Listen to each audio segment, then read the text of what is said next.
You may know that in the European Parliament you're given exactly 1 minute to make your speech. And if you overstep that mark, they withdraw the mic.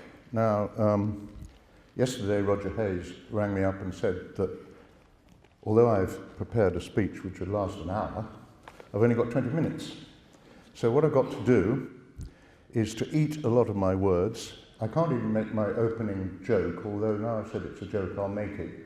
Which is, what I was going to do is appear here with my left hand above my head, like Boris Johnson, and say, what on earth am I doing here? Well, the answer is, I was ordered here by the police, or rather by policeman you may have heard just now. And he got on the phone and he badgered me to turn up. I was a bit reluctant, I seem to recall, simply because I've been engaged in some rather delicate work on behalf of our cousins in the United States, and it's been quite a dangerous work. And as Mr. Hilger is here, I just want to make a few points about this, because what I have been doing, and it arose as a consequence of a whole series of events which we needn't go into, is that we have been exposing the biggest corruption story in the history of the world, which is basically concerns the derivatives operation. All derivatives are fraudulent finance activities, and as a direct result of this activity, which you can see displayed on my website, which is www.worldreports.org. Sorry to plug it, but I have to. The United States moved this week onto the Basel II norms, which means that all off-balance sheet transactions are illegal, and which means that the entire derivatives sector is worth zilch. Now, the reason that the pound in your pocket is a piddly little coin, which you can't even buy the Daily Telegraph with, is precisely because this leveraging and hypothecation of fraudulent finance activity has been taking place. Now, it was originated in the bowels of what I call the US intelligence power, and the proxy name for that is the CIA, but actually we're referring to 16, possibly 18 agencies which are a subsidiary to the CIA, including the FBI. And this fraudulent finance operation originated when money became digitized or ceased to be more than just an entry on a bank statement or a balance sheet. And the brains behind this is Dr. Henry Kissinger, also known as Heinz, who you may recall still has a very, very big German accent. He still has it. Now, the reason for this is, of course, that he's a triple agent. His Soviet code name is BOR, quite well known. We don't know what his Pan-German code name is. But the reason I've mentioned this is that I'm going to talk about Germany. Now, in the first peroration, we were told about the Germans when they took us over about 1,200 years ago. Well, they're engaged in the same operation. Because contrary to the general view, we did not win the war. What happened was we finished Hitler off. We personalized the war, so we thought that when Hitler ceased to exist, ostensibly, I don't believe these stories about the fact that he survived the bunker, that's nonsense.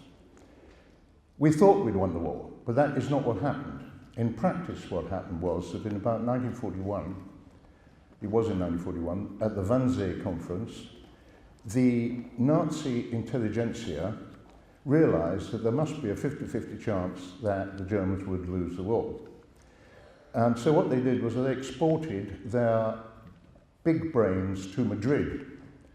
And in 1942, they set up what they called the German Geopolitical Center. And if you go back into that part of history, you'll see that it is quite often mentioned that all the big hotels in Madrid were full of Gestapo and Germans. Now, the German geopolitical centre did nothing but think about what would happen if Germany didn't succeed in taking over Europe. And in other words, it was a long-term think tank, and they developed a long-range deception strategy. The long-range deception strategy was originally set out in a work or a book of seminars, or a seminar document called Europäische Wirtschaftsgemeinschaft, European Economic Community, published in 1942 in Berlin, which is mentioned in my book, The European Union Collective, details of which are out there. The subtitle for European Union Collective, which was published in 2002, so it's 7 years old, but it's still entirely relevant, is enemy of its member states. The European Union is, of course, not our friend, it is our enemy, and has been all along, because its purpose is to usurp our sovereignty and take us over. And in fact, what we now have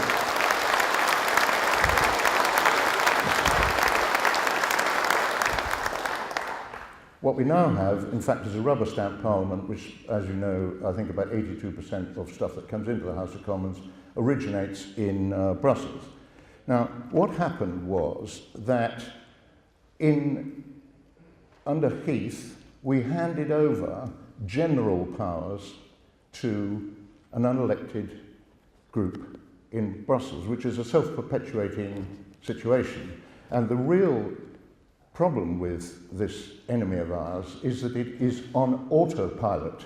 In fact, I bought the wrong newspaper this morning, but if you do happen to pick up a copy of the Guardian, you'll see this ghastly picture in the middle where all these creeps are sort of embracing each other. They love it. They can't, it's a big club. They're very happy with each other. And of course, Blair's got a major problem, because although the previous speaker mentioned his candidacy as President of the European Union, in fact, you will have seen in the paper yesterday that his campaign peaked too early. Now, the reason it peaked too early is connected with the developments in the United States, because this week, and I will not go on about this because it's not the subject, but this week, the United States did switch to the Basel II basis, which precludes all this criminal finance. Now, I'm going to say something which is not publicized. This struggle to get the United States to cut out this corruption has been going on for years. I came in on it in about 2005, and you'll see my website is absolutely chock full of this stuff.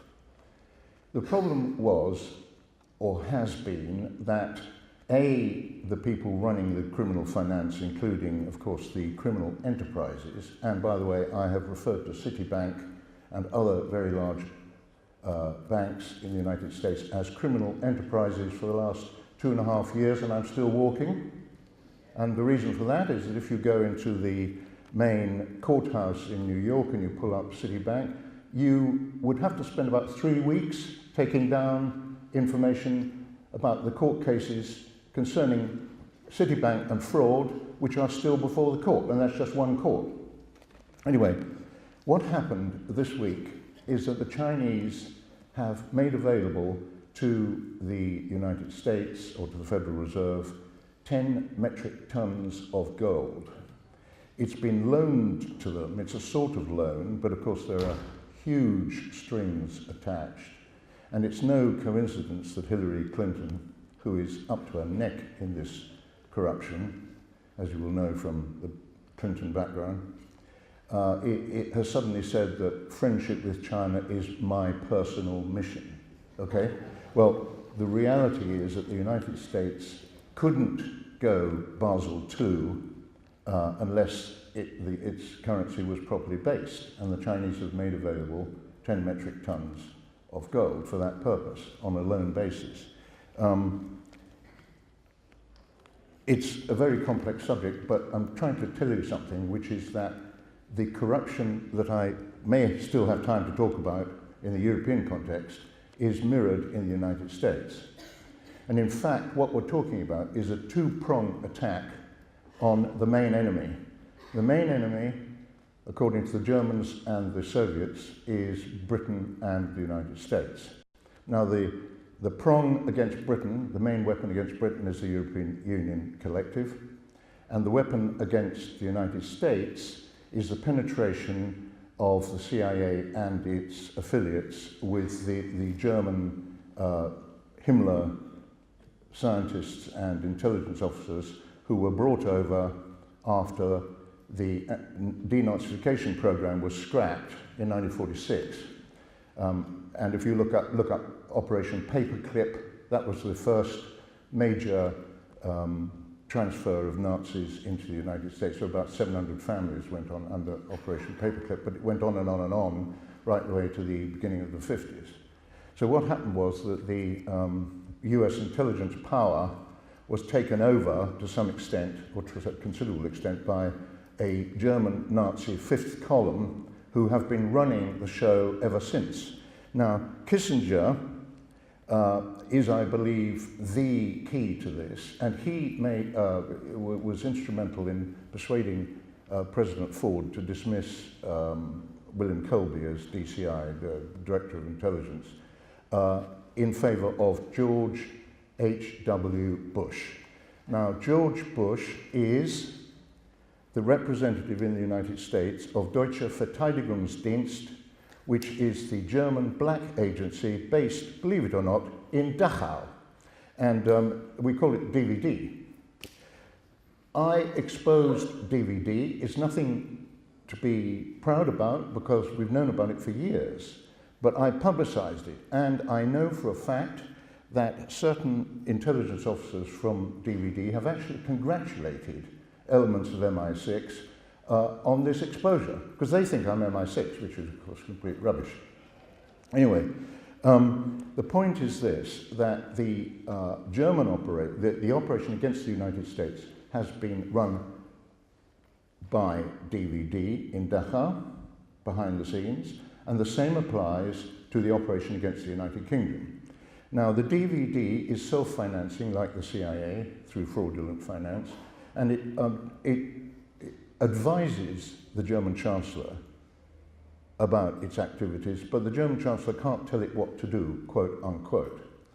The DVD is running our lives and is the enemy within the enemy, okay? Now, given that the German Geopolitical Center set out the program, how do we know that this is the case?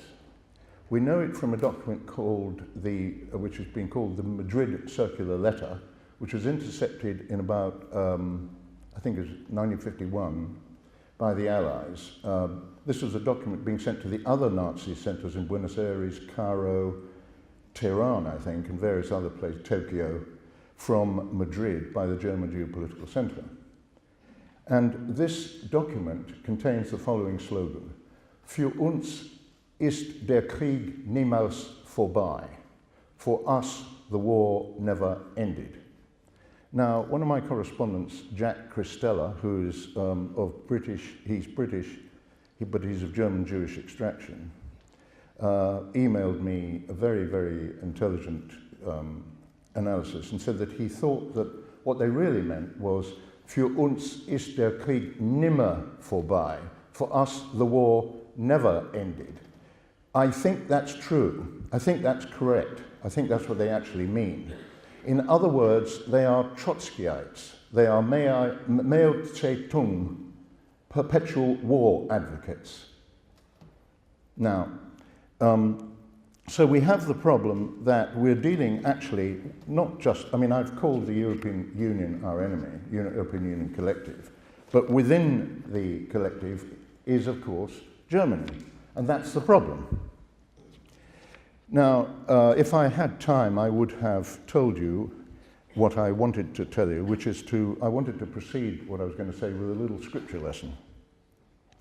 But I'll skip most of it, and I'll just read verse 1 of Psalm 127. Except the Lord build the house, they labour in vain that build it. That's the point. Where is the Lord to be seen in this structure? It is totally aspiritual. It has no spiritual content at all. Excuse me, I'm a father of 4 daughters. We know that it's not just a question of our physical existence. We have a spirit as well. This entity is not connected at all to our spiritual existence because it is of Satan. And I'm absolutely clear about that. There is no question.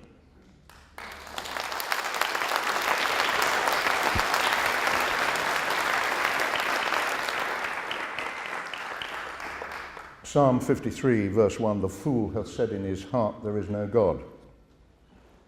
Now, the point here is, who is the author of lies and confusion? What is the European Union collective but confusion?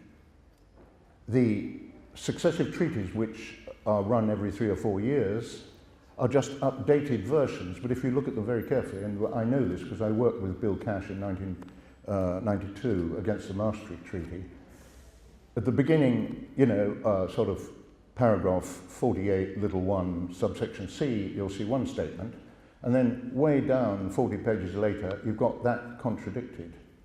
That is the Soviet technique. That was exactly what happened under the Soviet constitution. Rights are given, rights are taken away, and so on and so forth. It's the same. And there is an absolute parallel, because if you walk into the European Parliament, which I had privilege to do because I had a friend who is no longer an MEP, but I was there several times. If you walk in there, you can see you are walking into the Supreme Soviet. It's the same design. All they have to do is to remove the blue stars, or the yellow stars on the blue background, and substitute the hammer and sickle. Now, on the corruption point, you will be aware that the accounts of the European Commission have been specifically disapproved by the EU's own Court of Auditors for the past 14 years running. Okay? So this means that the last time that the European Commission had accounts which could be relied upon, quote unquote, was 15 years ago. Now, I've been running my own private company since 1963. If I produce false accounts, excuse me, I think something very serious happens to me. I'll probably get debarred and I may go to jail. These people have been producing false accounts for the last 14 years and no one is paying any attention. I want to draw your attention to the following reality. In order to correct this matter, they have to go back 15 years and they have to look at every single transaction that took place 14 years ago. They have to identify the fraud or anything that was irregular.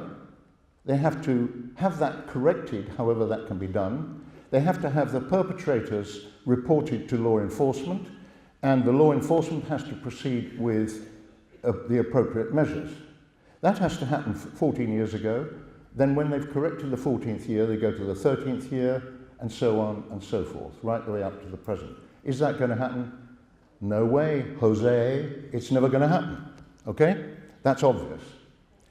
Therefore, the European Commission is a criminal enterprise.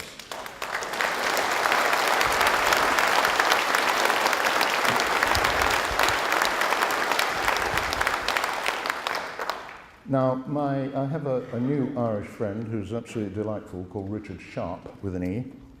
He comes through from Ireland periodically on the way to the continent, because he has to drive. And he does odd jobs for me in Europe, and it's very, very convenient. And about 2 months ago, he said, I'll go to the Court of Auditors and I'll look them up. So he literally did a cold call to the Court of Auditors, which is the EU's so-called auditing entity, in Luxembourg. And he got to see a Mr. Giza Novacs, N-O-V-A-C-S. And Mr. Gizar Novaks specifically confirmed, and by the way, I'm mentioning his name so that you know I didn't make this up, okay? You can ring him up and he'll have to confirm that what I've just said is accurate. He confirmed that, yes, the European Commission's accounts have not been approved for the past 14 years. The European Commission is a criminal enterprise. Let me introduce my friend who was set up, by the way, Ashley Moat, MEP, who is a close personal friend and is an absolutely delightful man. He stepped down as MEP for South East England in June. And virtually the last thing he did was to go to see the Serious Fraud Office. Now in 2005, he had previously been to see the Serious, I think it was maybe in 2006, he'd previously been to see the Serious Fraud Office with 2 large files, copies of which I hold. These files contain detailed allegations of criminal fraud committed by at least one enterprise, and I think there are several, which are registered in England and Wales, which did or do business with the European Commission. The European Commission awarded 53 further contracts to this entity, notwithstanding the fact that it had been caught in fraudulent activities. So Ashley compiled all this information with a lot of other stuff and presented it to the Serious Fraud Office. He knew that nothing would happen, and he had TV cameras and journalists outside, and lo and behold, he was given the brush off. But almost his last job before leaving was to do the same thing all over again. And on this occasion, he was given a very high-level interview with a man called Paul Craig. I mention the name for the same reason as I mentioned Mr. Novak's name, so that if anybody has any problems here, they can ring up the Serious Fraud Office and speak to Paul Craig and ask him whether what Christopher Story's just said and what Ashley Moat says on his website is true or false. Well, of course, it's true. Now, what happened was, at the end of the 3-hour discussion, Ashley Moat, which is typical of him, said, "Have I been wasting my time here today?" Paul Craig, no. Ashley Moat, is it a criminal offence to pass public money to an organisation known to be corrupt? Paul Craig, yes. Right. The Serious Fraud Office has agreed that taxpayers' money should not be handed to a criminal enterprise. Excuse me? What this means is that the Serious Fraud Office has been told that funds belonging to the taxpayer are being handed to a criminal enterprise, because that's one of the subjects that Ashley raised with him on this occasion. The Serious Fraud Office is supposed to be engaged in rooting out serious fraud, but it's not doing its job. Now, it's worse than that. It gets worse. And the reason it's worse is that the British government is handing over your money, our VAT money, to a criminal enterprise. But excuse me, the Serious Fraud Office has stated that this is a criminal offence. It therefore follows not only that the European Commission is a criminal enterprise indefinitely because it cannot correct its accounts, it also follows that the British government is engaged in defrauding you, the taxpayer, on an ongoing basis and will continue to do so. The British government is engaged in criminal fraud. It is a co-conspirator and an accessory to the fact of handing over British taxpayers' money to a criminal enterprise. This is ludicrous. It needs to be dealt with. Now, I have a solution to this.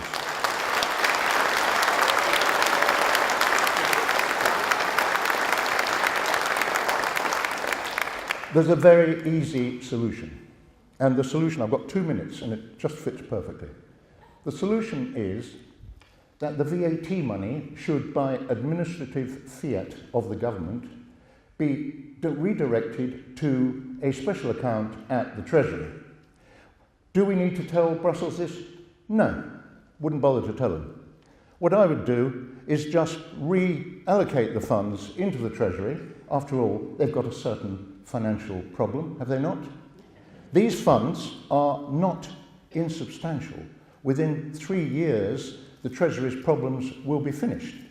For that reason alone, 15, 20 billion will be very happily received at the Treasury. Okay, that's not enough, but never mind. Now, all they have to do is to have the funds redirected.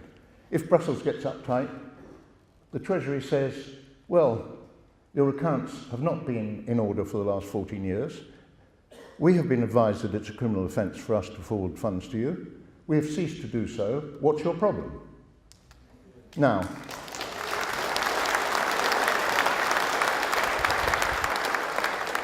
finally, the Treasury could say, if the Treasury wants to be nice to the Germans, which I don't think is a good idea, but they want to be nice to the Germans, you can say, look, we'll give you 2 years to put your accounts, to get Brussels to put its accounts right.